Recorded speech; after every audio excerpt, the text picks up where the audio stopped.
Bismillahirrahmanirrahim. Assalamualaikum Assalamualaikum warahmatullahi wabarakatuh.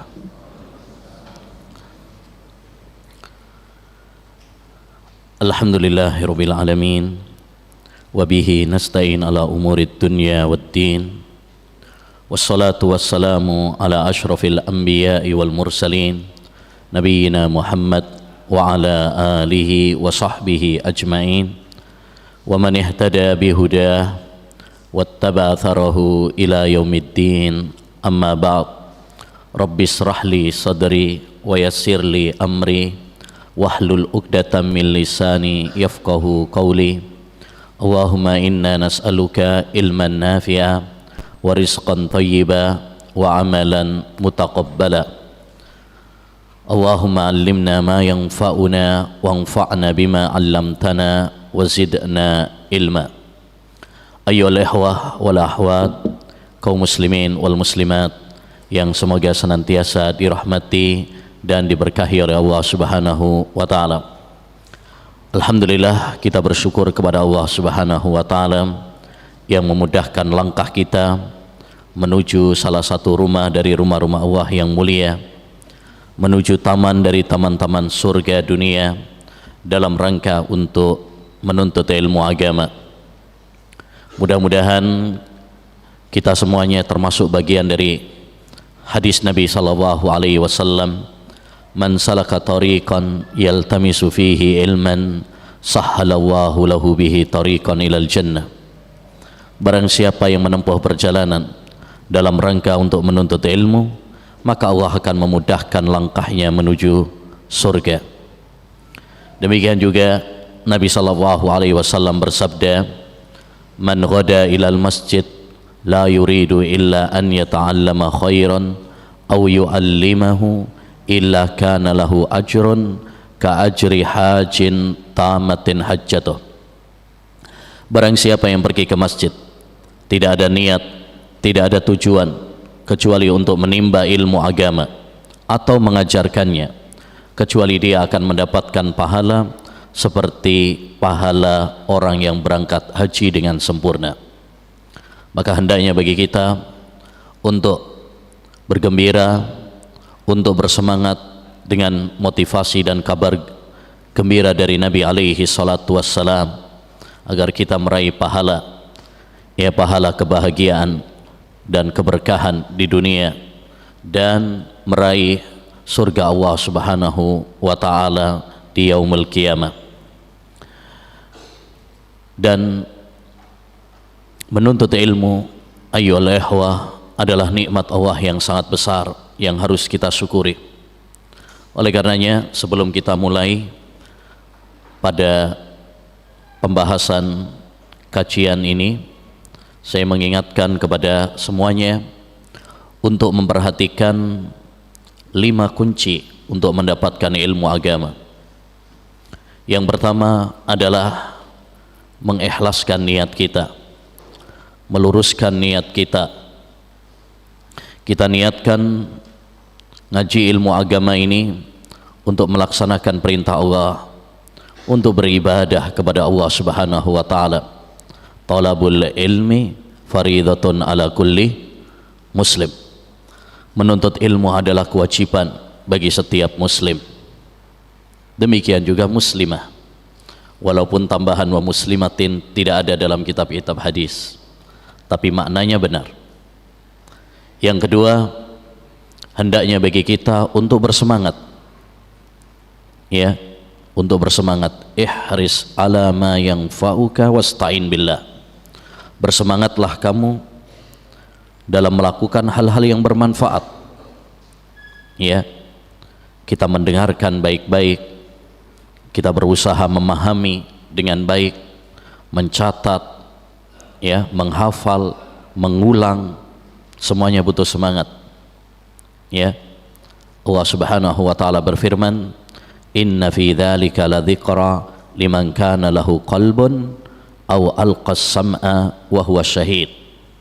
Sesungguhnya Al-Qur'an itu adalah peringatan bagi siapa? Bagi orang yang memiliki hati, membersihkan hatinya. Ini ikhlas tadi. Yang kedua, au alqas sam'a, dia pasang telinganya. Ini kunci yang kedua, yaitu hendaknya bagi kita mendengarkan baik-baik. Wa huwa syahid, dan dia menggunakan akal pikirannya untuk berusaha memahami apa yang disampaikan. Yang ketiga, hendaknya bagi kita untuk doa. Kunci yang ketiga adalah doa. Jangan pernah kita mengandalkan kehebatan kita. Jangan pernah kita bergantung kepada kejeniusan kita. Tetapi hendaknya bagi kita untuk senantiasa memohon kepada Allah Subhanahu wa taala, berdoa kepada Allah Subhanahu wa taala. Karena ilmu adalah anugerah, ilmu adalah nikmat, rizki yang Allah bagi kepada siapapun yang Dia kehendaki. Oleh karenanya Allah Subhanahu wa taala memerintahkan kepada nabinya untuk berdoa minta tambahan ilmu. Wa qur rabbi zidni ilma. Katakanlah wahai Muhammad, ya Allah tambahkanlah kepadaku ilmu. Allah tidak memerintahkan nabinya minta tambahan harta, istri, anak, tahta, tapi minta tambahan ilmu. Dan ini yang dilakukan oleh Nabi SAW. Setiap hari usai salat subuh, ya, beliau senantiasa berdoa kepada Allah Subhanahu wa taala dengan doa yang sangat penting, yang hendaknya bagi kita untuk selalu mengamalkannya, yaitu Allahumma inni as'aluka ilman nafi'a wa rizqan thayyiba wa amalan mutaqabbala. Ya Allah, aku memohon kepadamu ilmu yang bermanfaat, rezeki yang halal, dan amal yang diterima di sisimu. Dimulai oleh Nabi meminta ilmu yang bermanfaat sebelum rezeki, sebelum amal yang diterima. Kenapa? Karena tidak mungkin seorang bisa membedakan mana rezeki yang halal, mana rezeki yang haram, mana amal yang diterima yang ikhlas dan sesuai dengan sunnah Rasulullah dan tidak, kecuali dengan ilmu. Ilmu yang bisa membedakan. Yang keempat, hendaknya bagi kita untuk sabar dalam menuntut ilmu. Ya, segala sesuatu yang berharga harus diperoleh dengan pengorbanan, perjuangan, dan kesabaran. Begitupun dengan ilmu, karena ilmu adalah sesuatu yang sangat berharga. Kita tidak akan mendapatkannya kecuali dengan kesabaran. Satajiduni insyaallahu sabira wala a'si laka amra. Kata Nabi Musa tatkala hendak belajar kepada Khidir, kau akan mendapati aku orang yang sabar. Ya, kenapa Musa mengatakan demikian? Karena kunci, ya, penuntut ilmu mendapatkan ilmu adalah sabar.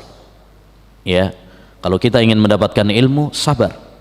Sabar meluangkan waktu, sabar duduk dalam majelis ilmu, sabar mendengarkan, sabar mencatat, sabar mengulang, memahami pelajaran, sabar menghafal, semuanya butuh apa?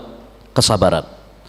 Ya, jangan mengikuti hawa nafsu yang menginginkan malas, nyantai. Huffatil jannatu bil makarih wa huffatin naru bis syahwat. Surga itu dikelilingi dengan hal-hal yang tidak mengenakkan hawa nafsu. Berbeda dengan neraka, dikelilingi dengan hal-hal yang disenangi oleh hawa nafsu. Dan yang kelima, di antara kunci mendapatkan ilmu adalah akhlak dan adab.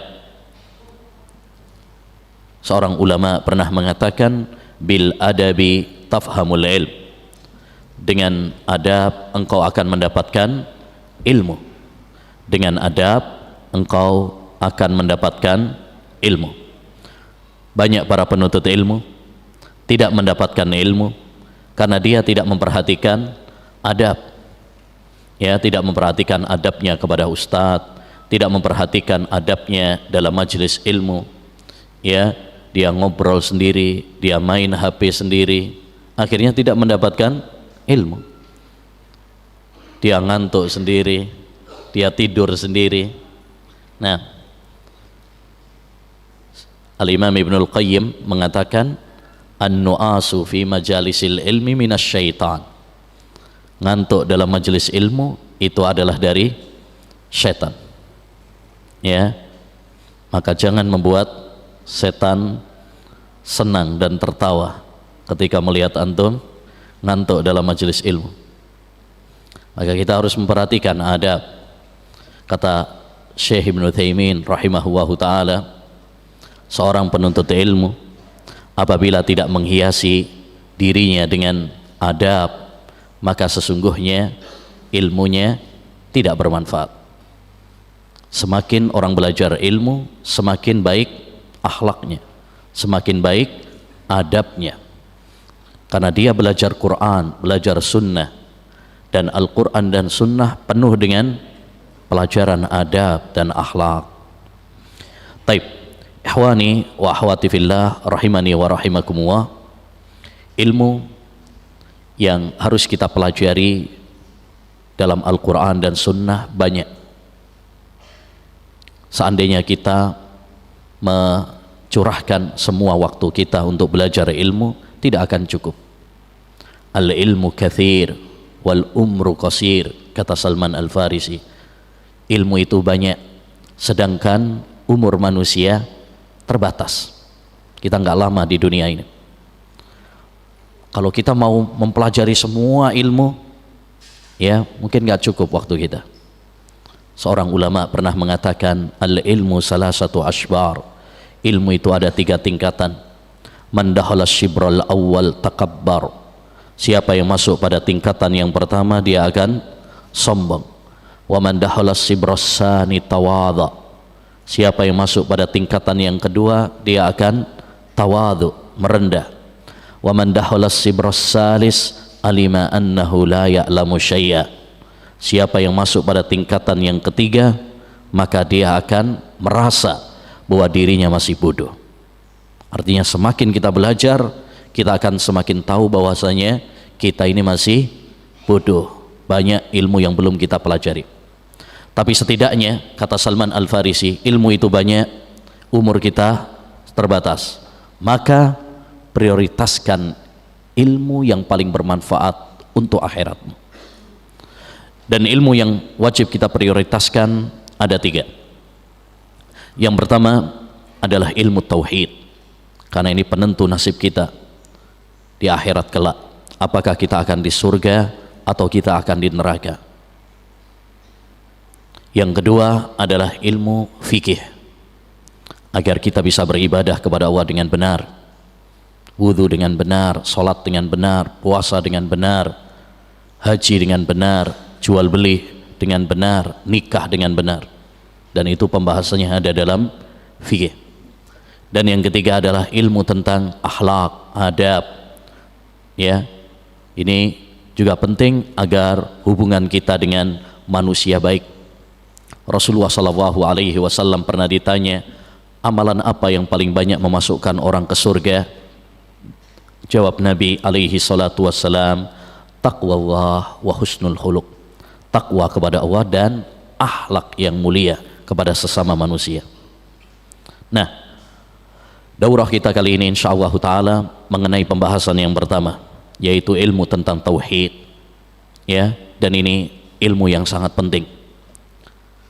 Rasulullah sallallahu alaihi wasallam, Allah Subhanahu wa taala memerintahkan kepada nabinya untuk mempelajari tauhid.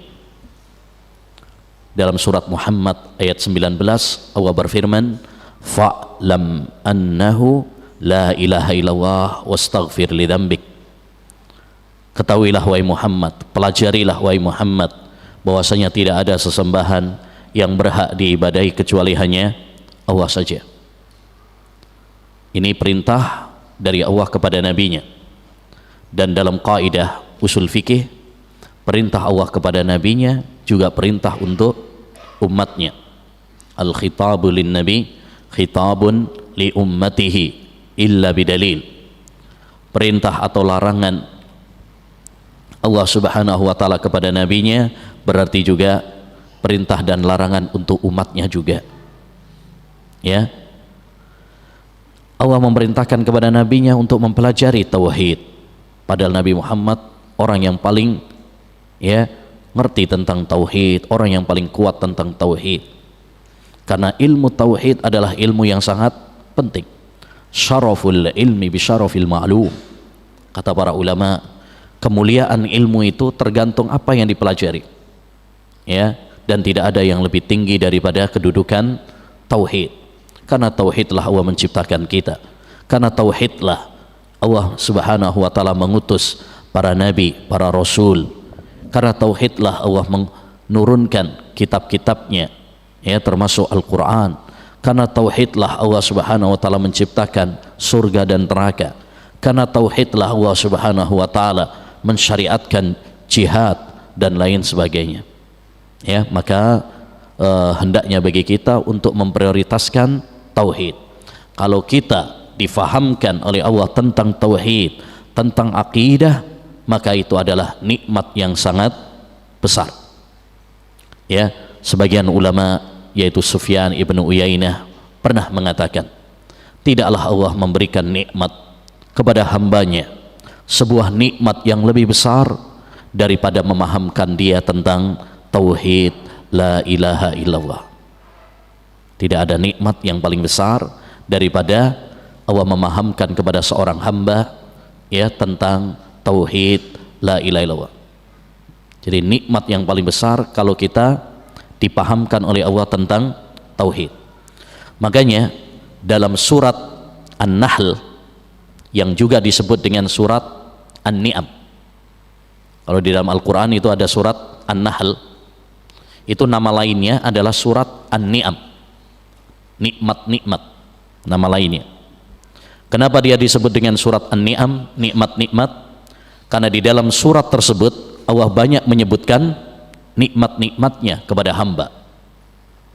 Tapi tahukah kita nikmat apa yang pertama kali Allah sebutkan dalam surat An-Nahl atau An-Ni'am tersebut? Nikmat tauhid. Pada ayat yang kedua Allah mengatakan, an anziru annahu la ilaha illa ana fattakun, ya, untuk memberikan peringatan kepada manusia, tidak ada sesembahan yang berhak diibadahi kecuali hanya saya, yaitu Allah subhanahu wa ta'ala, maka bertakwalah kalian kepada aku. Taib, ikhwani wa akhwati fillah rahimani wa rahimakumullah. Sebelum kita masuk pada pembahasan risalah Ahlul Qasim karya Syekh Muhammad At-Tamimi rahimahullahu ta'ala, kita sebelum masuk mempelajari sebuah buku itu harus mengenal dua hal. Yang pertama adalah mengenal sekilas tentang penulis, ya, pengarang, ya, supaya kita lebih cinta, lebih mantap dalam mempelajari. Tak kenal maka tak sayang. Yang kedua adalah tentang buku ini, tentang buku yang dipelajari. Taib, adapun penulisnya yaitu Syekh Muhammad bin Abdul Wahhab Ibnu Sulaiman bin Ali At-Tamimi rahimahullahu ta'ala. Beliau dilahirkan pada tahun 1115 Hijriyah di Uyainah, Najd, Jazirah Arab, ya. Tahun berapa? 1115. Ini perhatikan, 1115, ya, karena nanti ada faedahnya. Karena banyak orang-orang yang belum lahir pada tahun itu tapi sudah dibilang Wahabi, kadang padahal nggak kenal apa-apa. Ibnu Taimiyah kadang dibilang apa? Wahabi. Ibnul Qayyim dikenal dengan Wahabi, padahal mereka jauh sebelum Syekh Muhammad bin Abdul Wahhab rahimahullahu ta'ala, ya. Nama beliau juga tadi Muhammad, bukan Wahhab, ya. Makanya orang-orang yang menggelari, oh ini Wahabi, sebenarnya keliru, karena namanya Muhammad. Jadi kalau mau jujur mestinya Muhammadiyah, karena nisbah kepada Muhammad bin Abdul Wahhab rahimahullah. Tapi kalau Muhammadiyah kurang serem, akhirnya dibikinlah Wahabi, ya, Wahabi, karena tujuan mereka adalah melarikan manusia dari dakwah tauhid. Taib, beliau menghafal Al-Quran sebelum umur 10 tahun. Sebelum 10 tahun udah hafal Quran. Karena begitu para ulama dahulu, ya, mereka menanamkan anak-anak mereka sejak dini, sejak kecil itu apa? Hafal Al-Quran, menghafal hadis, ya, menghafal Quran dulu. Makanya ini perlu kita contoh. Kalau kita punya anak, ya mungkin bapaknya ya hafal juz 30, tapi targetkan anaknya hafal 30 juz, ya, nah begitu. Taib. Sekarang banyak anak-anak yang dididik sejak kecil bukan Al-Quran, tapi nyanyian, ya. Nah, ini salah dalam pendidikan. Kemudian beliau pergi ke Mekah, ke Madinah, ke Basrah untuk menuntut ilmu, ya, untuk menuntut ilmu. Beliau juga banyak menulis kitab, buku, terutama masalah tauhid. Buku yang terkenal misalkan Salasatul Usul, 3 landasan utama, tentang jawaban, persiapan jawaban, ya, tentang pertanyaan di alam kubur. Siapa Rabbmu, siapa nabimu, dan apa agamamu. Buku yang sangat penting untuk dipelajari, ya, sebagai persiapan jawaban kita nanti ketika ditanya mungkar dan nakir di alam kubur. Ya, Nabi sudah membocorkan kisi-kisi pertanyaannya, tinggal kita apa? Mempersiapkan jawabannya. Ada juga buku beliau Kitabut Tauhid, ya, membahas tentang tauhid, dan banyak buku-buku beliau yang lainnya. Di antara buku beliau juga Mukhtasar Siratir Rasul, ini tentang sirah Nabi SAW, sekaligus sebagai jawaban dan bantahan kepada orang-orang yang menuduh bahwasanya beliau tidak cinta kepada Nabi. Beliau punya buku sirah. Beliau kemudian wafat pada tahun 1206 Hijriah, setelah perjalanan ilmu, amal, dakwah, ya, dan perjuangan. Beliau wafat pada tahun 1206. Taib. Adapun buku ini dikenal dengan Risalah ila Ahlil Qasim. Risalah yaitu surat atau buku kecil, itu namanya risalah. Ila Ahlil Qasim, kepada penduduk Qasim. Qasim itu adalah salah satu daerah di Najd, ya, dekat dengan, kalau sekarang dekat dengan Riyadh, sekitar 2 jam atau 1 jam, ya, tempat dulu kita belajar, Qasim, ya. Di sana ada ulama-ulama yang besar, Syekh Abdurrahman As-Sa'di, Syekh Ibnu Utsaimin rahimahullahu taala, ya, itu dari Qasim. Dan banyak ulama-ulama yang terkenal itu sejatinya adalah dari Qasim, ya, yang mungkin kita sekarang kenal, Syekh Shalih Fauzan, Syekh Abdul Muhsin Al-Abbad, itu awalnya dari Qasim mereka lahirnya, ya. Taib. Buku ini ditulis oleh Syekh Muhammad bin Abdul Wahab kepada penduduk Qasim tatkala mereka bertanya kepada beliau tentang akidahnya. Jadi penduduk Qasim mendengar desas-desus, isu-isu tentang dakwah Syekh Muhammad bin Abdul Wahab, bahwasanya dia mengharamkan ziarah kubur, bahwasanya dia tidak mencintai Nabi, tidak mencintai para wali, mengkafirkan kaum muslimin, menghalalkan darah kepada mereka. Maka penduduk Qasim pengen tahu. Mereka tabayyun, tathabbut, ya, mereka bertanya kepada Syekh Muhammad bin Abdul Wahab, akidahnya bagaimana? Tunjukkan akidahmu. Dan inilah yang mestinya kita lakukan ketika kita mendengar suara-suara miring atau desas-desus, ya, tentang seorang alim dari ulama. Jangan terburu-buru untuk, ya, mempercayai berita-berita yang, ya, simpang siur. Hendaknya bagi kita tabayyun, tathabbut, sebagaimana yang diperintahkan oleh Allah Subhanahu wa taala, ya ayyuhalladzina amanu in ja'akum fasikum binaba'in fatabayyanu. Wahai orang-orang yang beriman, apabila ada orang fasik yang, ya, menyampaikan berita kepada kalian, maka tabayyunlah, ya, cek terlebih dahulu, karena tidak semua yang kita baca, tidak semua yang kita dengar mesti benar.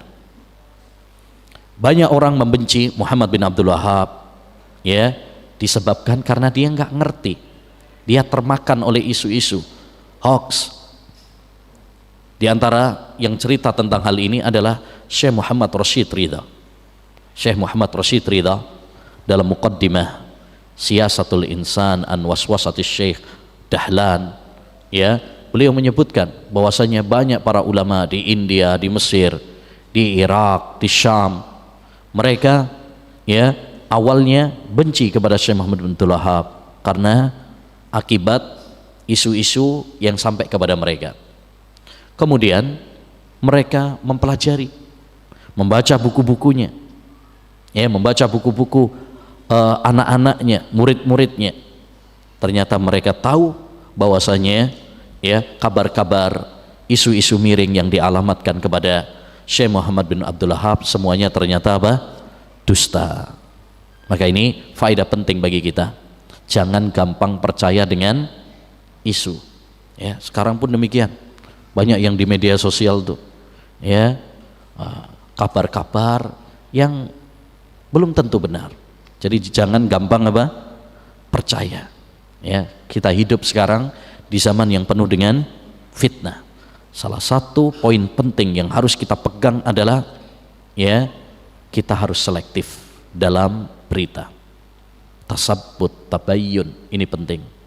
Baik. Kita masuk sekarang pada pembahasan buku ini, ya, dengan memohon pertolongan kepada Allah Subhanahu wa taala. Bisa dilihat pada halaman yang ke-5. Bismillahirrahmanirrahim. Dengan nama Allah Subhanahu wa taala, Zat yang Maha Pengasih lagi Maha Penyayang. Banyak para ulama memulai kitab-kitab mereka dengan bismillah. Kenapa? Satu, karena mengikuti Al-Quran. Ya, Al-Quran. Al-Quran itu setiap suratnya dimulai dengan Bismillahirrahmanirrahim. Ya. Yang kedua adalah untuk meneladani Rasulullah SAW. Karena Rasulullah ketika menulis surat kepada Raja Persia, Romawi, memulainya dengan Bismillahirrahmanirrahim. Juga Nabi Sulaiman, ya, diceritakan dalam surat An-Naml ketika Nabi Sulaiman menulis surat kepada Ratu Saba, innahu min Sulaiman wa innahu bismillahirrahmanirrahim. Taib. Yang ketiga adalah untuk, ya, meraih keberkahan dengan nama Allah Subhanahu wa taala. Bismillahirrahmanirrahim. Di situ ada 3 nama Allah. Allah, Ar-Rahman dan Ar-Rahim. Dan nama Allah itu berbarokah. Tabarakasmu rabbika dzil jalali wal ikram. Barokah. Apa barokah itu? Barokah artinya al khairul katsir ad-daim. Kebaikan yang banyak dan terus menerus. Buktinya kalau kita makan baca bismillah, setan gak akan bisa makan bareng sama kita. Kalau antum masuk rumah dan membaca bismillah, setan nggak bisa masuk rumah, ya. Nah, makanya kita dianjurkan untuk senantiasa menyebut nama Allah Subhanahu wa taala. Menyembelih kalau nggak baca bismillah haram, kalau membaca bismillah halal. Ini menunjukkan bahwa nama Allah sungguh berbarokah. Taib. Yang keempat, kenapa para ulama, ya, memulai dengan bismillahirrahmanirrahim? Agar kita saling menyayangi di antara kita. Karena di situ ada nama Ar-Rahman dan Ar-Rahim yang bermakna cinta dan kasih sayang. Ya. Begitu juga kita memulai ngaji kita, ya, kegiatan belajar mengajar kita dengan bismillahirrahmanirrahim agar kita saling apa? Mencintai antara satu dengan yang lain. Dan kebiasaan para ulama dahulu, ulama ahlul hadis, mereka memulai pelajaran hadis mereka dengan sebuah hadis yang disebut dengan musalsal bil awwaliyah. Musalsal bil awwaliyah, yaitu hadis yang pertama kali dipelajari dan diajarkan. Yang dipilih oleh mereka adalah hadis tentang saling mencintai dan mengasihi. Ya, irhamu man fil ardi yarhamkum man fis sama. Hendaknya kalian menyayangi yang di atas bumi, niscaya Allah yang di atas langit akan menyayangi kalian. Kenapa para ulama memilih hadis ini? Karena ilmu dibangun di atas cinta dan kasih sayang. Antum tidak akan mendapatkan ilmu, kita tidak akan mendapatkan ilmu kecuali kalau kita saling mencintai dan mengasihi. Antum kalau nggak cinta kepada ilmu, nggak akan dapat ilmu. Antum sebagai murid kalau nggak seneng sama ustadznya, nggak dapat ilmu. Baru datang ustadznya, ya ustadz ini misalnya, nggak dapat ilmu. Ya, demikian juga kalau kita saling membenci, antara satu murid dengan murid yang lain saling membenci, kita nggak mendapatkan ilmu, nggak nyaman. Makanya hendaknya para penuntut ilmu untuk saling mengasihi, menyayangi di antara mereka. Terlebih kita ahlus sunnah wal jamaah. Hasan al-Basri pernah mengatakan, ya ahlus sunnah tarahamu fima bainakum fa innakum aqallun nas. Ini wasiat yang sangat berharga, wasiat emas Hasan al-Basri. Beliau mengatakan, wahai ahlus sunnah, hendaknya kalian saling menyayangi di antara kalian, karena kalian adalah orang yang paling sedikit jumlahnya. Kita ini udah dikit, jangan sampai udah dikit musuhan antara satu dengan yang lain. Ya, dalam kaidah bahasa Arab ada kaidah al-musaghghar la yusaghghar. Isim yang sudah dikecilkan nggak bisa dikecilkan lagi. Kitabun, kitab. Kalau kitab kecil, kutayyibun, kitab kecil. Kalau sudah kutayyibun dikecilin lagi nggak bisa. Artinya kita ini udah dikit, kelompok minim, ya, minimalis. Jangan sampai kemudian kita bertengkar antara satu dengan yang lain. Kita harus bersatu, merapatkan barisan, saling mencintai dan saling mengasihi di antara kita. Taib. Kemudian kata beliau, ushhidullaha wa man hadarani minal malaikah wa ushhidukum anni a'taqidu ma'taqadatsul firqatun najiyah ahlus sunnati wal jamaah minal imani billah wa malaikatihi wa kutubihi wa rusulihi wal ba'si ba'dal maut wal imani bil qadari khairihi wa syarri.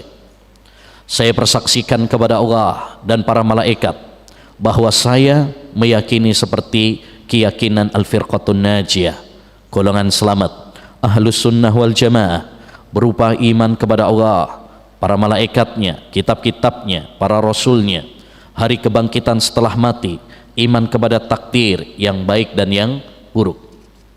Beliau memulai buku ini dengan ushhidullah, aku bersaksi. Ini sebagai taukid, penekanan. Karena arti ushhidu yaitu ukirru, aku menetapkan dengan hatiku, natikon bilisani, dan aku ucapkan dengan lafadzku. Jadi beliau ini betul-betul maksudnya keluar dari lubuk hati, nggak ngarang-ngarang, bukan hanya di bibir semata, tapi akidah ini adalah akidah yang keluar dari hatiku dan kuucapkan dengan lisanku di atas ilmu, di atas keyakinan. Itu namanya syahadat. Illa man syahida bil haq wahum ya'lamun, kecuali orang yang bersaksi dengan kebenaran dan mereka mengetahuinya. Makanya yang namanya syahadat itu dibangun di atas dua hal, ilmu dan yakin. Ilmu dan yakin. Untuk menjadi saksi, misalkan syahid namanya, tidak diterima menjadi saksi kecuali kalau antum tadi punya ilmu, betul mengetahui kejadian, peristiwa. Dan yang kedua, yakin. Kalau cuma remang-remang, ragu-ragu, nggak diterima sebagai persaksian. Begitu juga tatkala kita bersyahadat kepada Allah Subhanahu wa taala, kepada para malaikat, bersyahadat kepada makhluk, maka kita mendasarinya atas ilmu dan yakin. Beliau dengan yakin, mantap mengatakan, menegaskan akidahnya yang keluar dari lubuk hatinya dan diungkapkan dengan lisannya bahwa beliau menganut keyakinan al-firqatun najiyah, golongan selamat. Maksudnya selamat apa? selamat dari kesesatan di dunia dan selamat dari ancaman azab di neraka.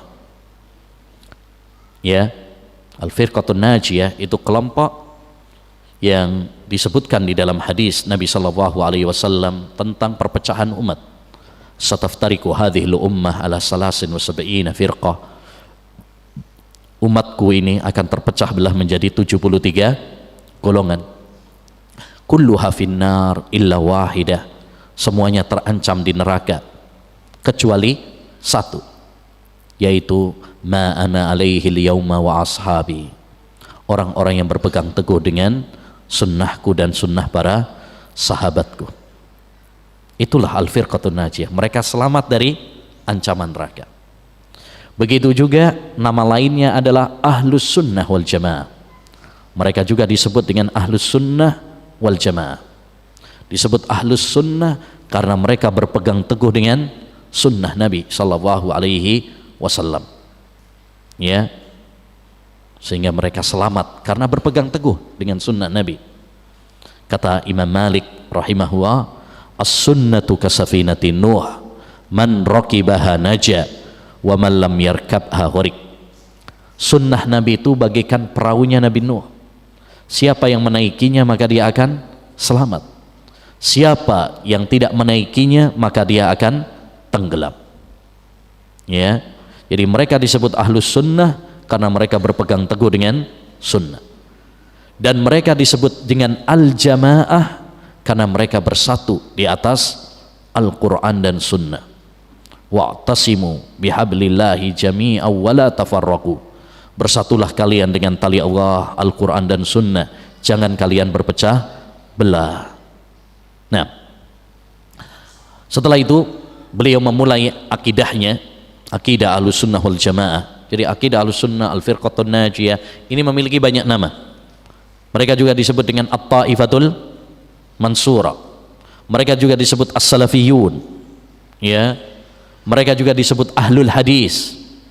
Itu redaksi yang berbeda-beda tapi maksudnya sama, yaitu golongan yang berpegang teguh dengan Al-Quran dan As-Sunnah, ya, sesuai dengan pemahaman salaful ummah. Ya, mereka berpegang teguh dengan Al-Quran dan Sunnah dengan pemahaman para sahabat Nabi sallallahu alaihi wasallam. Entah disebut al-firqatun najiyah, entah disebut dengan ahlus sunnah wal jamaah, entah disebut ahlul hadis, entah disebut as-salafiyun, at-taifatul mansurah, atau yang lainnya. Kemudian beliau mengawali akidah ahlus sunnah wal jamaah dengan arkanul iman, rukun iman.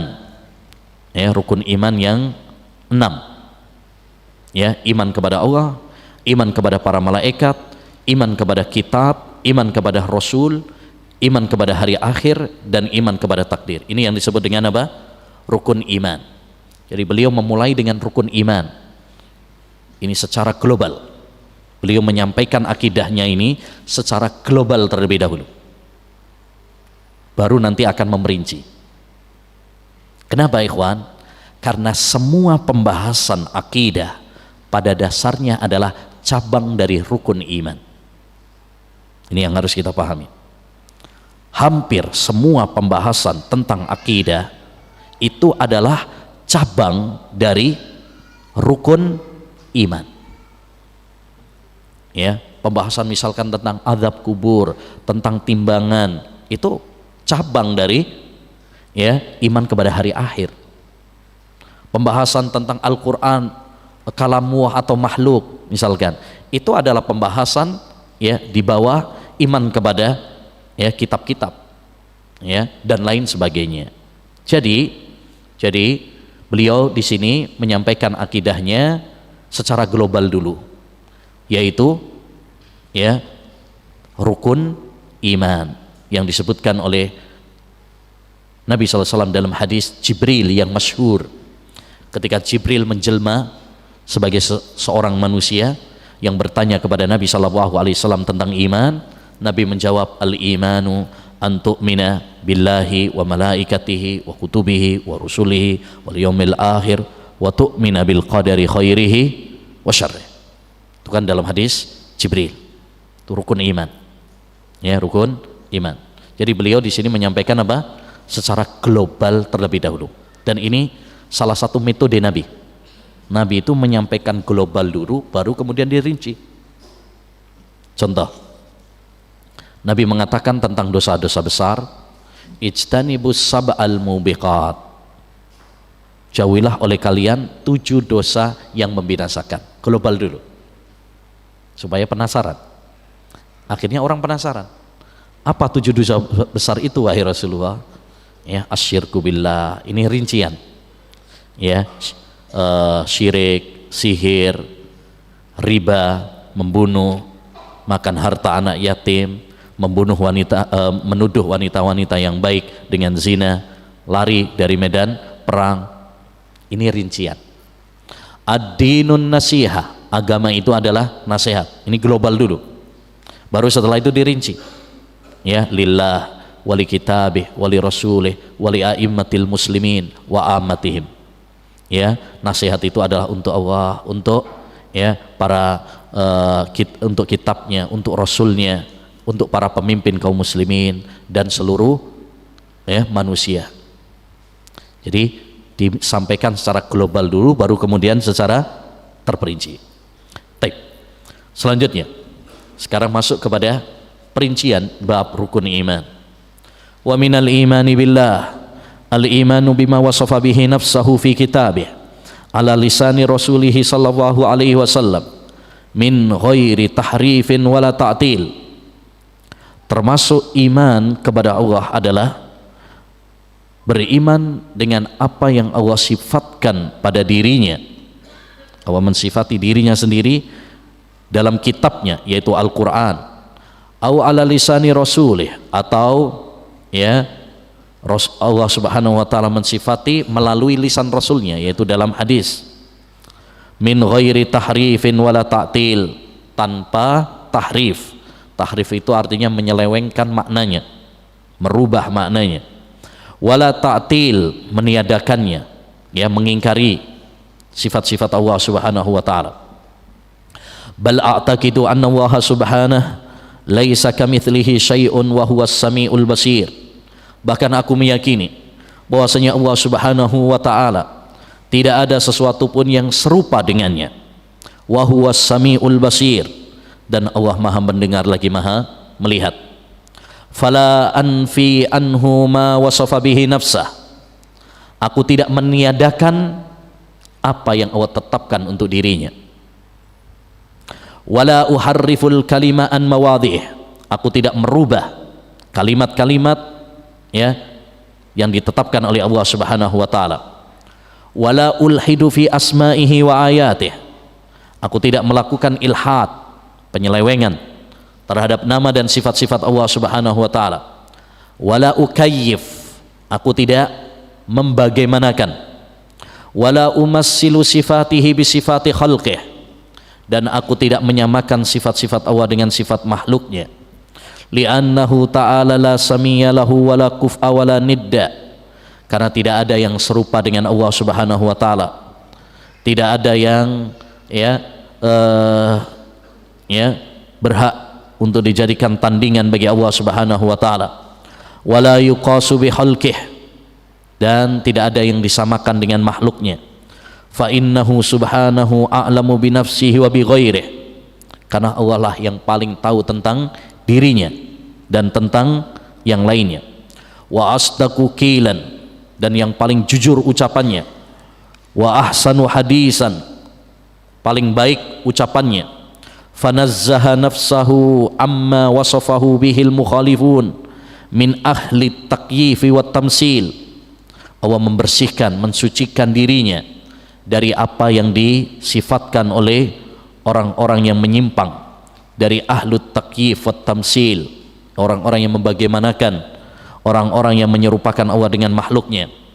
Wa amma nafahu anhu nafun min ahli tahrifi wa ta'til, dan Allah subhanahu wa ta'ala juga meniadakan, ya, mensucikan dirinya dari apa yang ditiadakan oleh orang-orang ahli tahrif dan ta'til. Faqala subhanahu, Allah berfirman, Subhana rabbika rabbil izzati amma yasifun wa salamun alal mursalin walhamdulillahi rabbil alamin. Maha suci Tuhanmu yang memiliki keperkasaan dari apa yang mereka katakan, dan kesejahteraan dilimpahkan atas para rasul, dan segala puji bagi Allah Subhanahu wa taala, ya, Rabb semesta alam. Taib. Beliau di sini Syekh Muhammad At-Tamimi rahimahullah ingin menjelaskan kepada kita tentang apa? Tauhid al-asma was sifat. Ini termasuk bagian dari iman kepada Allah Subhanahu wa taala. Tadi kan sudah kita sampaikan bahwa akidah itu adalah cabang dari rukun iman. Pembahasan tentang tauhidul asma was sifat adalah cabang dari rukun iman kepada Allah Subhanahu wa taala. Karena iman kepada Allah Subhanahu wa taala itu mencakup 4 hal. Yang pertama, meyakini wujudnya Allah Subhanahu wa taala. Allah itu ada. Ini kita yakini. Tidak ada yang mengingkarinya kecuali orang yang sombong dan orang yang paling bodoh di dunia ini. Kita semuanya meyakini bahwa Allah itu ada. Yang kedua, ya, mengimani rububiyahnya, ya, bahwa Allah satu-satunya yang menciptakan, yang memberikan rizki, yang mengatur alam semesta ini. Yang ketiga, ya, iman dengan uluhiyahnya. Hanya Allah satu-satunya yang berhak untuk diibadai. Iyyaka na'budu wa iyyaka nasta'in. Hanya kepada Engkau ya Allah kami beribadah, dan hanya kepada Engkau kami minta pertolongan. Yang keempat, ya, termasuk rukun iman kepada Allah SWT adalah mengimani nama-nama dan sifatnya. Mengimani nama-nama dan sifatnya. Artinya kita meyakini, ya, bahwa Allah Subhanahu wa taala memiliki nama-nama yang indah. Walillahil asmaul husna. Allah memiliki nama-nama yang sangat indah, ya, yang harus kita tetapkan untuk Allah Subhanahu wa taala dan tidak sama dengan makhluknya. Oleh karenanya beliau di sini ingin menjelaskan kepada kita akidah Ahlus Sunnah dalam masalah tauhidul asma was sifat. Dan ini penting karena banyak kelompok-kelompok yang menyimpang dalam masalah tauhidul asma was sifat. Jadi tauhidul asma was sifat itu mudah, ya. Tauhidul asma was sifat itu mudah. Dia dibangun di atas 3 hal, dan semuanya ada di dalam perkataan penulis. Yang pertama adalah isbat, yaitu kita menetapkan semua nama dan sifat yang Allah tetapkan dalam Al-Quran dan yang ditetapkan oleh Rasulullah dalam hadis-hadisnya yang sahih.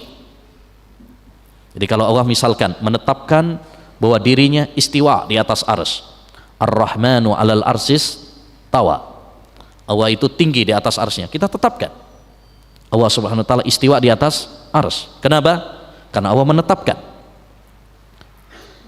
Kita tetapkan Allah Subhanahu wa taala punya sifat nuzul, turun. Kenapa? Karena Allah yang menetapkan melalui lisan Rasulnya sallallahu alaihi wasallam. Yanzilu Rabbuna tabaraka wa ta'ala ila sama'id dunya.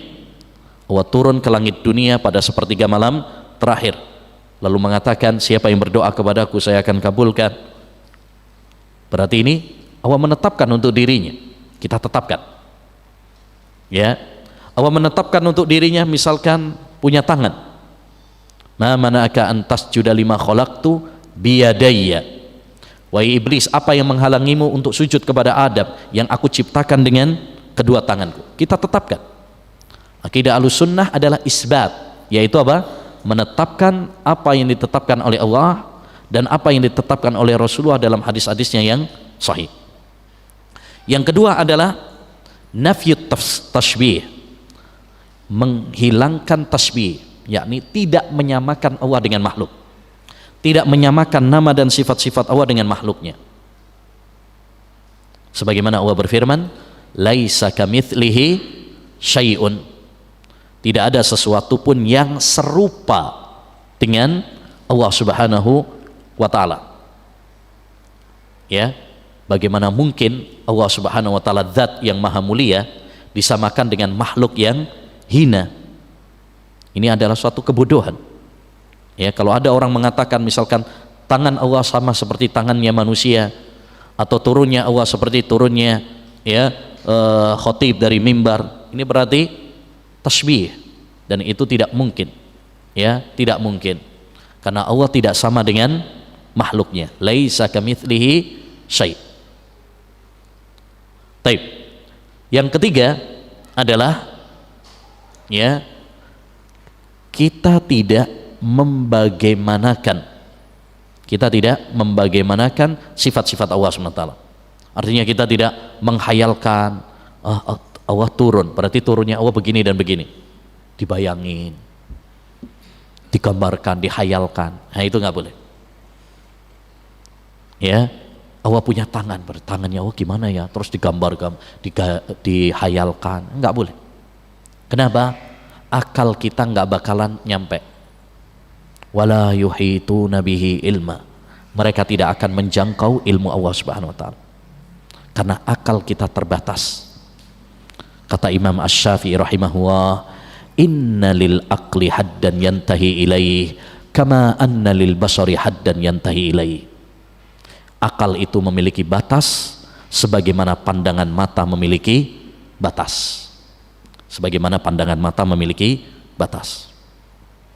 Jadi sekali lagi, akidah Ahlus Sunnah dalam masalah tauhidul asma was sifat terkumpul pada 3 hal. Pertama, menetapkan apa yang ditetapkan oleh Allah Subhanahu wa taala dalam Al-Qur'an berupa nama dan sifat-sifat Allah, dan juga apa yang ditetapkan oleh Rasulullah dalam hadis-hadisnya yang sahih.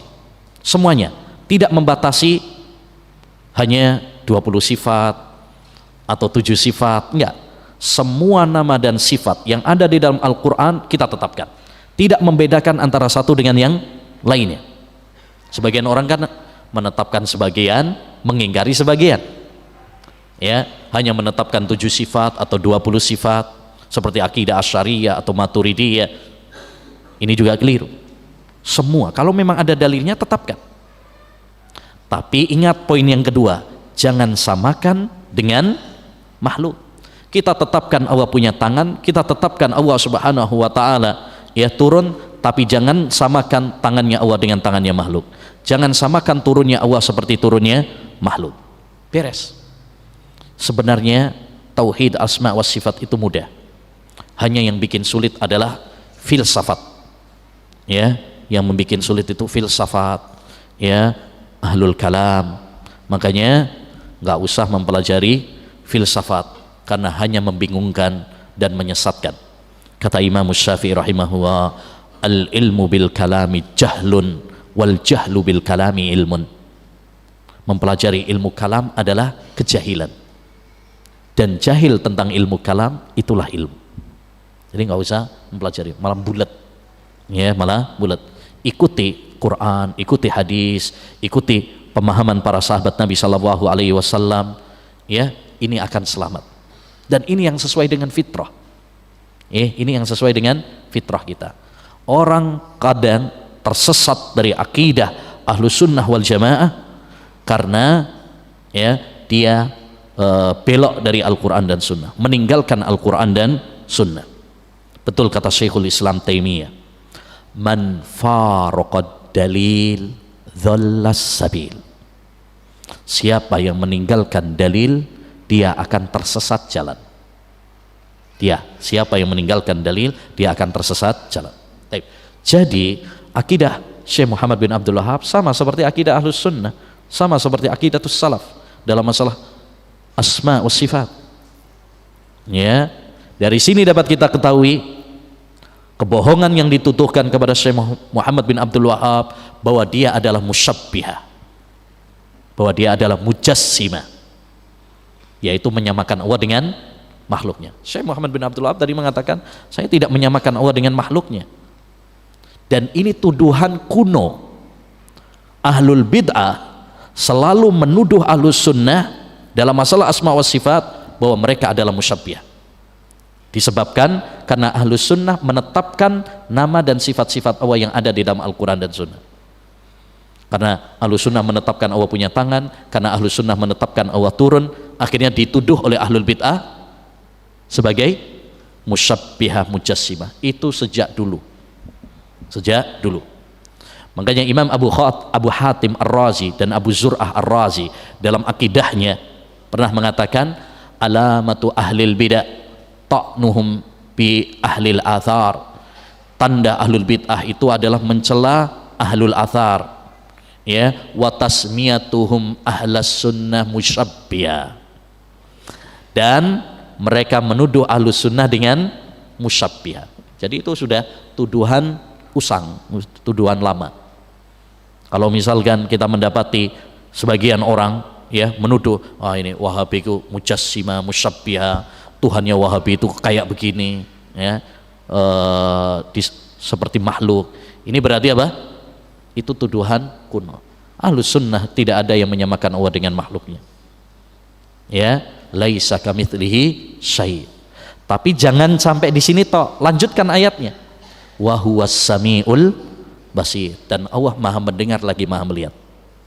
Makanya ayat ini surat Asy-Syura ayat 11 itu adalah kaidah penting dalam masalah asma wa sifat.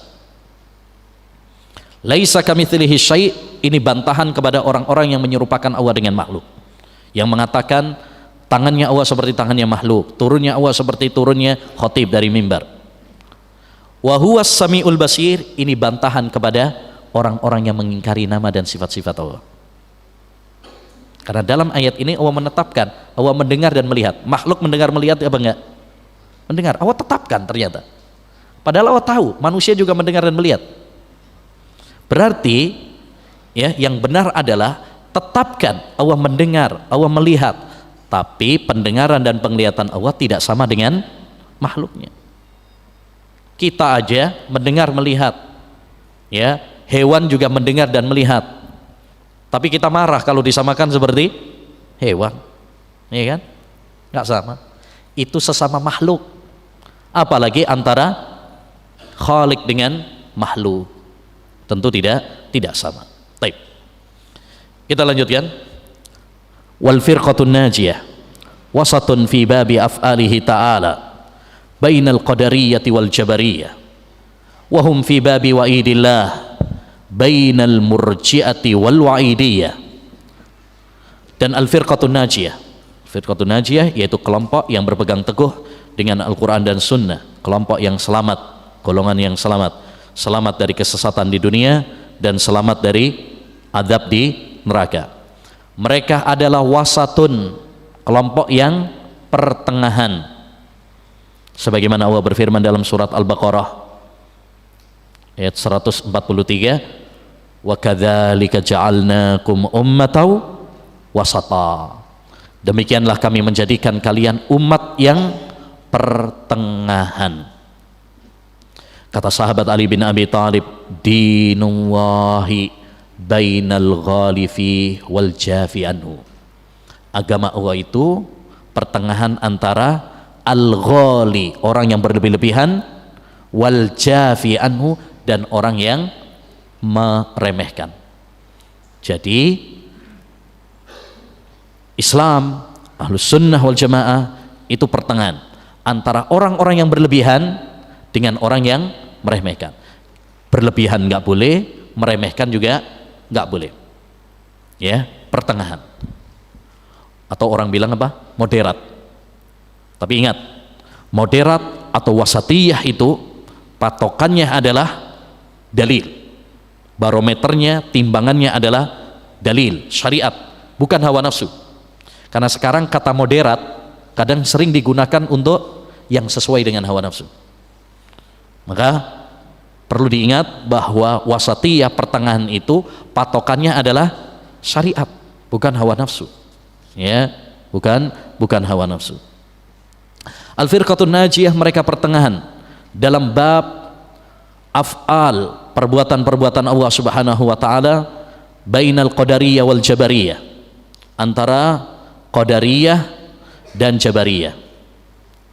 Ya, qadariyah yaitu yang meniadakan takdir, yang meniadakan takdir, mengingkari takdir. Ya, mereka mengatakan makhluk berbuat sesuatu itu enggak ada kaitannya dengan takdir Allah Subhanahu wa taala. Ya.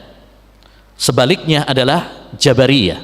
Jabariyah yang mengatakan bahwasanya makhluk itu enggak punya kehendak. Seperti wayang. Ya, dia bergerak sesuai dalangnya. Kita pun manusia pun demikian, kata Jabariyah. Dia itu enggak punya kehendak. Ya. Enggak punya kehendak. Kalau udah takdirnya sama, ya udah itu. Enggak punya pilihan lain. Enggak punya pilihan yang lainnya. Ahlus sunnah wal jamaah tidak. Mereka pertengahan. Mereka mengatakan manusia itu punya kehendak. Cuma kehendaknya manusia di bawah kehendaknya Allah Subhanahu wa taala. Sebagaimana Allah berfirman, liman syaa'a minkum ayyastaqim. Bagi siapa di antara kalian yang ingin, yang berkehendak untuk istiqomah. Berarti manusia punya kehendak, mau istiqomah, mau baik. Wa ma tasyauna illa ayyasha Allahu rabbul alamin. Tidaklah kalian berkehendak kecuali Allah Subhanahu wa taala berkehendak. Jadi manusia punya pilihan, iya. Manusia punya kehendak, iya. Buktinya kalau misalkan kita suruh milih, misalkan suruh milih ada air susu, yang satunya racun misalkan, pasti milih yang susu. Berarti manusia punya pilihan, punya kehendak. Tapi ingat, kehendaknya manusia di bawah kehendaknya Allah. Terkadang kita sering memiliki rencana, memiliki kehendak, memiliki keinginan, tapi Allah tidak menghendakinya. Ya, ada orang yang sudah merencanakan ikut daurah, ikut taklim, tapi mungkin ada udzur. Ya, mungkin ada udzur. Berarti dia punya kehendak, tapi kehendaknya dia ya tidak dikehendaki oleh Allah. Yang menang adalah kehendak Allah. Ya. Ini Ahlus Sunnah wal Jamaah menggabung antara tadi paham Qadariyah dengan Jabariyah, artinya tengah-tengah. Tidak seperti Qadariyah yang meniadakan takdir, yang mengatakan Allah nggak ada kaitannya, makhluk bebas berbuat sesuatu, nggak ada kaitannya dengan Allah Subhanahu wa taala. Dan jauh dari paham Jabariyah juga yang mengatakan bahwasanya makhluk itu nggak punya kehendak. Taib. Wahum fi babi wa'idillah bainal murji'ati wal wa'idiyah. Mereka juga adalah pertengahan dalam masalah wa'id. Wa'id itu ancaman Allah Subhanahu wa taala antara kaum murji'ah dan wa'idiyah. Ya. Ini masalah ancaman-ancaman. Kan dalam ayat-ayat Al-Qur'an dan hadis itu kan sering ada ancaman. Diancam dengan neraka, diancam dengan laknat. Nah, dalam memahami ancaman-ancaman ini ada dua kelompok yang menyimpang. Ada kelompok murji'ah. Murji'ah ini yang gampangkan. Mereka mengatakan dosa itu nggak ada pengaruhnya pada ya iman seseorang. Nggak pengaruh. Mau dia melakukan maksiat, mau dia melakukan dosa sebesar apapun, nggak mempengaruhi imannya. Akhirnya menggampangkan dosa. Taib. Yang kedua adalah wa'idiyah. Wa'idiyah maksudnya adalah khawarij. Orang-orang khawarij yang hanya mengambil ayat-ayat atau dalil-dalil yang berisi tentang ancaman, sehingga mereka mengkafirkan pelaku dosa besar. Misalkan mereka memahami ayat wa may yaqtul mu'minan muta'ammidan fajza'u jahannamu khalidan fiha. Siapa yang membunuh ya seorang mukmin dengan sengaja, maka balasannya adalah neraka jahanam kekal di dalamnya. Wah, ini berarti orang yang membunuh itu kafir, kekal di neraka selama-lamanya. Mereka comot satu ayat, meninggalkan dalil-dalil yang lainnya. Ahlus Sunnah tidak. Mereka menggabung antara dalil-dalil yang ada, antara dalil-dalil yang berisi ancaman dan dalil-dalil yang berisi tentang janji Allah Subhanahu wa taala, luasnya rahmat Allah Subhanahu wa taala. Mereka mengatakan pelaku dosa besar mereka adalah ya orang yang berkurang imannya, fasik, ya, tetapi mereka tidak kafir dan tidak kekal di neraka. Wahum wasatun fi babil imani wad din bainal haruriyyati wal mu'tazilah. Mereka juga adalah pertengahan dalam bab iman, ya, wad din dan agama, itu masalah amal, bainal haruriyyah wal mu'tazilah. Ini nanti insyaallah akan kita bahas tentang masalah iman, bagaimana ahlus sunnah wal jamaah dalam masalah iman, tidak seperti, ya, kaum khawarij, ya, dan tidak seperti orang-orang mu'tazilah. Wa bainal murji'ati wal jahmiyah wa hum wasatun fi babi ashabi Rasulillah bainar rawafidhi wal khawarij. Mereka juga adalah pertengahan, ya, dalam masalah sahabat Nabi, antara orang-orang rawafid yang berlebih-lebihan kepada sahabat, wal khawarij, dan orang-orang khawarij yang sangat benci kepada ahlul bait, ya, sehingga mereka memerangi sahabat Ali bin Abi Thalib, mengkafirkan Ali bin Abi Thalib dan lain sebagainya. Jadi intinya yang beliau inginkan di sini adalah di antara keistimewaan ahlus sunnah, karakter ahlus sunnah, bahwa mereka adalah apa?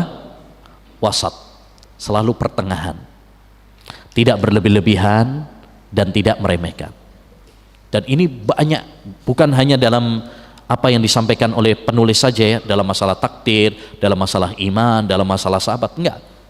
Hampir semua permasalahan, ya, ahlus sunnah wal jamaah selalu apa? Pertengahan. Dalam menyikapi Nabi Isa misalkan, ahlus sunnah wal jamaah pertengahan, ya, pertengahan, tidak berlebih-lebihan seperti orang-orang Nasrani yang menuhankan Isa alaihi salam, mengatakan beliau adalah Tuhan atau anak Tuhan, tapi juga tidak merendahkan Nabi Isa seperti orang-orang Yahudi yang mengatakan bahwasanya beliau adalah anak, ya, zina, ya, naudzubillah min dzalik. Demikian juga dalam menyikapi Rasulullah sallallahu alaihi wasallam, kita tidak berlebih-lebihan seperti orang-orang sufi, ya, yang mengatakan Nabi tahu ilmu gaib, ya, yang mengatakan Nabi memiliki dunia dan isinya misalkan. Dan kita tidak juga, ya, seperti orang-orang liberal yang merendahkan Nabi Muhammad sallallahu alaihi wasallam. Jadi, ya, ahlus sunnah wal jamaah adalah kaum yang pertengahan, ya, dalam banyak masalah. Selanjutnya dalam masalah Al-Quran, kata beliau, wa a'taqidu annal Qur'ana kalamullah munazzalun ghairu mahluq minhu bada'a wa ilaihi ya'ud wa annahu takallama bihi haqiqatan wa anzalahu ala abdihi wa rasulihi wa aminihi ala wahyih wa safirihi bainahu wa baina ibadihi nabiyyina Muhammad sallallahu alaihi wasallam. Aku meyakini bahwasanya Al-Quran adalah kalamullah, firman Allah subhanahu wa ta'ala, munazzalun, yang diturunkan oleh Allah subhanahu wa ta'ala kepada nabinya, ghairu mahluk, bukan makhluk. Ini akidah ahlus sunnah wal jamaah. Taib, pembahasan Al-Quran, kita kembali kepada masalah salah satu sifat Allah subhanahu wa ta'ala, yaitu al-kalam. Allah itu berbicara, dan ini harus kita yakini bahwa Allah itu punya sifat apa? Berbicara. Wa kallamallahu Musa taklima. Allah subhanahu wa ta'ala itu berbicara kepada Nabi Musa. Berarti Allah apa? Punya sifat berbicara, ya, Allah subhanahu wa ta'ala punya sifat berbicara. Dan di antara pembicaraan Allah subhanahu wa ta'ala adalah Al-Quran, di antaranya. Jadi bukan hanya Al-Quran, ya, yang kalamu itu, Taurat, Injil, Zabur, itu juga adalah kalamullah, tapi di antaranya adalah Al-Quran. Jadi pembahasan Al-Quran, kalamullah ini ada kaitannya dengan pembahasan asma wa sifat, bahwa di antara nama, sifat-sifat dan sifat-sifat Allah adalah Allah berbicara. Sehingga kita menetapkan ya bahwa Allah Subhanahu wa taala berbicara. Berbeda dengan ahlul bid'ah yang mengingkari sifat kalam bagi Allah Subhanahu wa taala. Mereka mengatakan Allah tidak berbicara. Karena Allah tidak berbicara berarti bisu. Ya, Allah tidak berbicara. Taib. Kalau Allah Subhanahu wa taala tidak berbicara, berarti Al-Qur'an ini bukan firman Allah Subhanahu wa taala. Dari sinilah muncul paham liberal dan yang lainnya yang mengatakan bahwasanya Al-Qur'an ini bukanlah firman Allah Subhanahu wa taala. Dia hanyalah ya buatan Muhammad sallallahu alaihi wasallam. Nah, karena ini cuma buatan Muhammad, berarti tidak bisa dijadikan sebagai hujjah. Dan ini yang mereka inginkan. Maka disinilah para ulama keras mengingkari paham Al-Quran itu makhluk. Sampai kita kenal dalam sejarah bagaimana Imam Ahmad bin Hanbal rahimahullahu ta'ala, beliau dipenjara, disiksa supaya mengatakan Al-Quran itu adalah makhluk, bukan firman Allah Subhanahu wa ta'ala. Tapi beliau sabar, beliau tetap tegar, sehingga beliau dikenal sebagai Imam Ahlus Sunnah karena ketegarannya, karena kesabarannya. Begitu juga Al-Buwaiti, salah satu muridnya Imam Syafi'i rahimahullah. Beliau mati di penjara, diikat dengan besi untuk mengatakan Al-Quran itu adalah makhluk, tapi beliau tetap sabar dan gak mau mengatakan Al-Quran itu makhluk. Kenapa ikhwan? Karena keyakinan Al-Quran itu makhluk adalah keyakinan yang sangat berbahaya. Ya, satu konsekuensinya ya, berarti mengingkari sifat kalam bagi Allah. Berarti Allah itu tidak berbicara, padahal Allah sudah menegaskan wa kallamallahu Musa taklima. Allah itu berbicara dengan Nabi Musa dengan sebenar-benarnya. Makanya orang-orang ahlul bid'ah dulu, sejak dulu mereka pengen merubah ayat ini. Pernah ada seorang Mu'tazilah datang kepada Abu Amr ibn al-Ala mengatakan, wahai Abu Amr, bagaimana kalau saya rubah harokatnya wa kallamallaha Musa taklima, supaya apa? Musa yang berbicara dengan Allah. Jadi pelakunya, fa'ilnya itu adalah Musa, bukan Allah. Jadi Musa berbicara dengan Allah, bukan Allah berbicara dengan Nabi Musa. Pengen dirubah harokatnya. Ya, kata Abu Amr ibn al-Ala, ya, oke kalau kamu baca wa kallamallaha Musa taklima. Bagaimana dengan ayat yang lain? Wa kallamahu rabbuhu. Mungkinkah kamu baca wa kallamahu rabbahu? Dalam ilmu bahasa Arab nggak mungkin. Di sini kalau kita ngerti tentang bahasa Arab, ilmu nahwu saraf, wa kallamahu rabbuhu, di situ ada dhamir hu, ya, sehingga tidak mungkin untuk dibaca dengan rabbahu. Ya. Nah, diam dia. Jadi sejak dulu mereka ingin merubah-rubah apa? Al-Quran, karena nggak sesuai dengan hawa nafsu mereka. Karena mereka mengingkari sifat kalam bagi Allah. Baik. Yang kedua, mengatakan Al-Quran itu makhluk berarti celaan kepada Allah. Karena kalau Allah Subhanahu wa ta'ala tidak berbicara, berarti Allah bisu. Dan bisu itu adalah cacat, tidak pantas untuk dijadikan sebagai Tuhan. Ya, makanya Dajjal itu ya disebutkan oleh Nabi, dia ngaku-ngaku sebagai Tuhan, padahal dia sendiri punya cacat. Ya, matanya picek, kemudian ada tulisannya kafir. Bagaimana mungkin dia mengaku sebagai Tuhan? Dia aja cacat gitu loh. Sesuatu yang cacat nggak layak untuk dijadikan sebagai Tuhan. Kalau kita mengatakan Allah itu tidak berbicara, itu sama saja mencela Allah Subhanahu wa ta'ala. Karena tidak bisa berbicara itu adalah cacat, bukan kesempurnaan. Yang ketiga, ini juga celaan kepada Rasul. Ya, para Rasul, para Nabi yang menyampaikan wahyu-wahyu Allah Subhanahu wa ta'ala. Karena mereka itu menyampaikan firman Allah, wahyu Allah.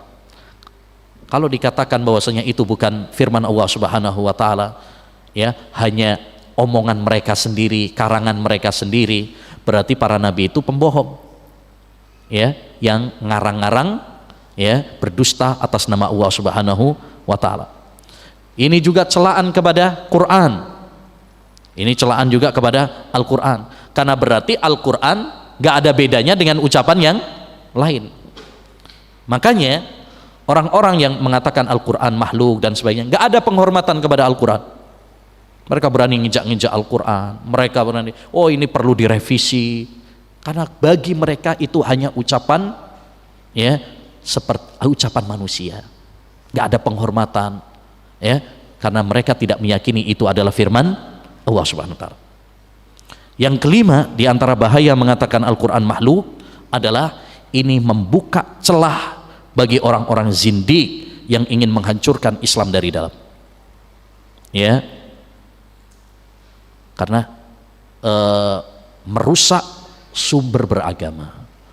Sumber beragama kita Al-Quran dan Sunnah. Kalau ini sudah dihancurkan, orang sudah nggak percaya lagi dengan sumber beragama kita, ya, apa yang dijadikan sebagai sumber agama kalau begitu? Saya tutup tentang kisah Al-Quran, ya, kalamu bukan makhluk ini, dengan sebuah kisah menarik yang diceritakan oleh Ibnu Rajab dalam Dail Tabaqatil Hanabilah, bahwasanya Imam Abu Nasr, seorang imam Ahlus Sunnah wal Jamaah, pernah meruqyah orang yang kesurupan jin. Ya, meruqyah orang yang kesurupan jin. Setelah diruqyah, dibacain Quran, ternyata dia kesurupan jin, ya, dan mengatakan jinnya keluar pakai suaranya. Nah, jadi kesurupan itu benar ada loh ya. Sebagian ahli filsafat nggak mempercaya ada kesurupan. Ya, ya. Dia mengatakan, da'ni ya imam ukhannikuhu fa innahu yaqulul Qur'anu makhluk. Wahai imam, biarkan aku mencekik-cekik orang ini, karena dia mengatakan Al-Quran itu makhluk. Kata Syekh bin Baz tatkala dibacakan kepadanya kisah ini jinnya Ahlus Sunnah, ya, jinnya ini Ahlus Sunnah, ya, karena dia nggak suka kepada Ahlul Bid'ah yang mengatakan Al-Quran adalah makhluk, ya, bagus nih. Jadi jin itu memang ada yang Ahlus Sunnah, ada yang Ahlul Bid'ah juga loh, iya, iya, ada yang liberal, ada yang sufi, ada macam-macam, sama seperti manusia. Dalam surat Al-Jin kan ada wa kunna tara'iqa kidada, kami ini beberapa aliran, sama seperti manusia. Maksudnya ada yang Ahlus Sunnah, ada yang Ahlul Bid'ah, ada yang Khawarij, ada yang sufi, ada liberal, ya, nah macam-macam. Nah, kita break terlebih dahulu. Insyaallah ta'ala nanti kita lanjutkan lagi jam 10. Wassallallahu wasallam ala nabiyina Muhammad wa ala alihi wa sahbihi ajmain. Assalamualaikum warahmatullahi wabarakatuh.